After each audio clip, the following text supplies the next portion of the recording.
na ang Biblia dapat talaga nating paniwalaan. Kapani-paniwala po ang Biblia, mas advance siya kaysa sa siyensya.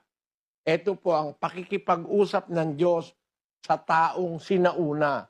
Sa Kapitulo 17 ng Henesis, kausap po ng Diyos si Abraham.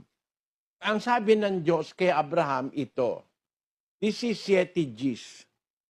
Ito ang aking tipan na inyong iingatan sa akin at sa inyo, at ng iyong binhi pagkamatay mo. Tutuliin ang bawat lalaki sa inyo. At kayo'y tutuliin sa laman ng inyong balat ng masama, at ito ang magiging tanda ng aking tipan sa inyo.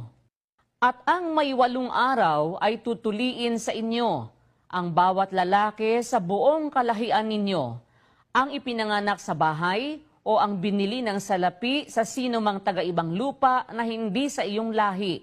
Yan. Ang tipan ng Diyos kay Abraham, kasi nung araw po, yung mga hindi naglilingkod sa Diyos, hindi po sila mga tuli, tawag sa atin sa Tagalog, supot. Pero nung tawagin ng Diyos si Abraham, sa kanya manggagaling yung lahi ng Diyos na Israelita. Ang gusto ng Diyos, si Abraham maging tuli at pati yung kanyang mga anak. Lahat ng mga bata ipinanganak sa inyo, maging sa bahay ipinanganak o kaya binili nyo o nakuha nyo, naampon nyo, dapat tutuliin. Kailan tutuliin? Sa 8 araw. Mula sa pagkapanganak, tutuliin sa 8 araw. Ginawa rin ito kay Kristo. Kasi nauna si Abraham eh. Nang ipanganak ang Panginoon Kristo, tinuli rin siya sa 8 araw. Basahin natin ang 2:21 ng Lucas.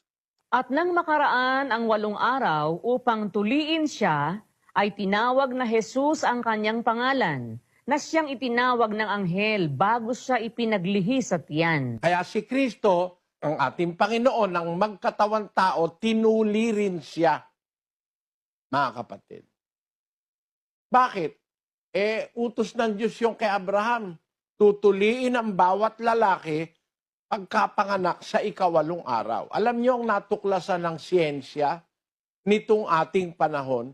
Ito po natuklasan lang 1935. 3,000 taon nang nasa Biblia, mahigit, ang bata tinutuli pag 8 araw. Pero ang natuklasan ng siyensya,